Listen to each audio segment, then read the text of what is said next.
Welcome back. Tomorrow, October 17th, that marks exactly 2 years since cannabis legalization here in Canada. So how has the industry progressed? What challenges are there amid the pandemic, and what's next? To talk all about this, I'm joined by Irwin Simon, CEO of Aphria. Good morning to you. Good morning. I remember covering this in news, and it was very much the lead up. Everyone said, oh my gosh, this is going to change everything. Has it changed everything? That's kind of a loaded question, but what are some of the big things that we've seen happen over the last couple of years? So I don't think it's changed everything, but it's changed a lot. Number one, Canada is the only country really, other than a few other smaller countries where legalization is something that has happened across the country in all provinces. So that's number one. Number two, listen, it's created a lot of jobs. It's created a lot of tax dollars that have, played into the Canadian system.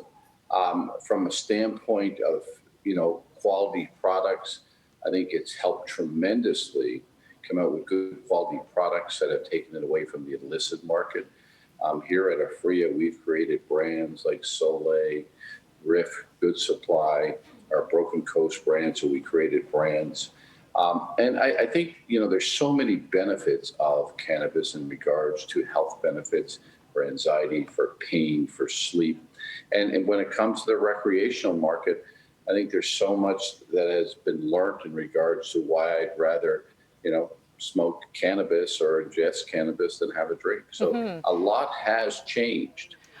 Irwin, I want to ask you this. You touched on the illicit market, and that indeed is a challenge because a lot of people are still going to the black market. So what is the challenge for the industry in trying to make that not be a thing anymore? And I think it will always exist, but how does that work, that dynamic? Listen, I think everybody's going to have their local supplier, et cetera. We announced earnings yesterday. Our Canadian cannabis sales were up 23% year over year. And where is this coming from? The illicit market. For the first time, the illicit market, and the regulated market were the same size.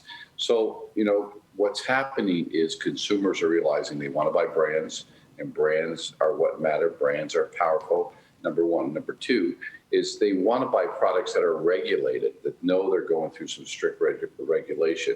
They know that Health Canada, has their stamp on it in approval, kind of like food with the FDA or the USDA or the Canadian food labeling laws. So that's what consumers want. Now come back and listen, there's been a lot of noise out there in regards to vapes, that know you're buying a vape today that's safe. The hardware that you're buying, that's used in the vape has gone through a lot of regulation. So that's what consumers are looking for. And today it's just not millennials or, that are smoking or trying these products. It's all different ages. And, the good news is in Canada today, there's over 800 stores. They will be about 3,000 stores. So look at demand that's going to be out there. And again, look at the dollars and commerce it's creating.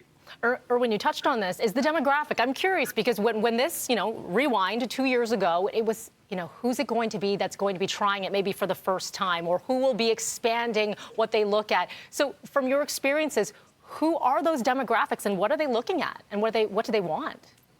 So those that are looking at it at night to stay home and get high and, enjoy products. And there's those that are looking at it for medical reasons. There's those that feel like, hey, I'm not going to get this massive hangover when I try it. And there's those that just, listen, we were cooped up for a long time and may still be cooped up for a lot longer. And I come back, whether it's drinks, whether it's gummies, vapes. We introduced our vape products, back last year in Cannabis 2.0, and we'll do $100 million in vapes, but it's vapes that you can trust and vapes that are safe, but you're getting a tremendous amount of repeat consumers out there buying the products. We have a brand called Good Supply. It'll sell over $300 million at retail. So it's like any other brand, you're building consumer demand.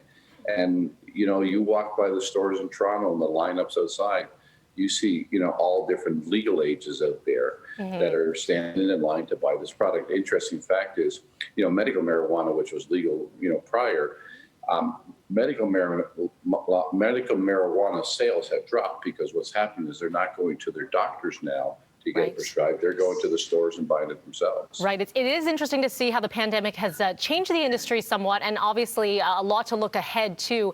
We run out of time, Irwin, but we appreciate your time in giving us some insight into what the last couple of years has been. There's a lot that has changed. Thank you. A lot will change, and it's interesting how the industry is coming just in 2 years. Imagine what's going to happen if we're here 4 years from now talking about this. Just imagine what we're going to see in 4 years. Absolutely. Well, if we see that crystal ball, I'm sure there's a lot going on in there. Thank you so much. Have yourself a great weekend, by the way. You too.